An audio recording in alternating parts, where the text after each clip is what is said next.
बिहार में 35-40 वर्षों में पहली बार अगर कोई पलायन और रोजगार की बात कर रहा है तो इसलिए कर रहा है कि प्रशांत किशोर ने, जनसुराज ने वो मुद्दा बनाया है। जिन व्यक्ति का आप नाम ले रहे हैं, कांग्रेस के नेताओं का या तेजस्वी का, ये लोग तो यहाँ पहले से भी राजनीति करते रहे हैं। आज से नहीं, 20 साल 30 साल से राजनीति कर रहे हैं।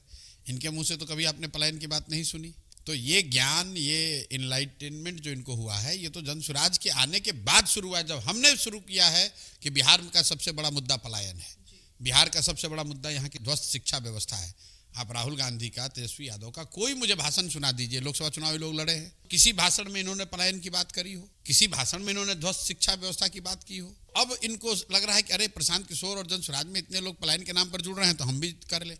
और वो देखिए, करे उससे कोई नुकसान, उससे तो फायदा है। यही तो जनसुराज की ताकत है, जनसुराज की जीत है कि बिहार का चुनाव अब इस पर तय किया जाएगा कि पलायन मुद्दा है कि नहीं, और उससे भी बढ़कर कि पलायन को रोकने का किसके पास प्लान है।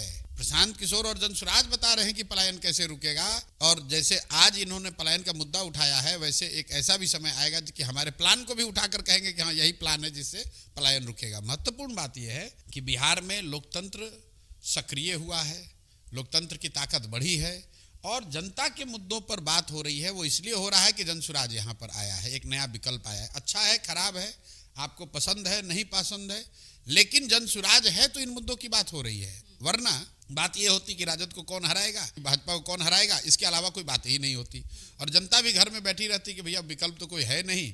लालू को अगर नहीं देना चाहते हैं तो नीतीश को, भाजपा को देना पड़ेगा, नीतीश भाजपा को नहीं देना चाहते हैं तो लालू को देना पड़ेगा। तो लोकतंत्र की जब ताकत बढ़ेगी, लोकतंत्र में लोगों के पास विकल्प होंगे, जरूरी नहीं कि वो जनसुराज को स्वीकार करें, लेकिन विकल्प होगा तो उससे समाज का, राज्य का फायदा हो।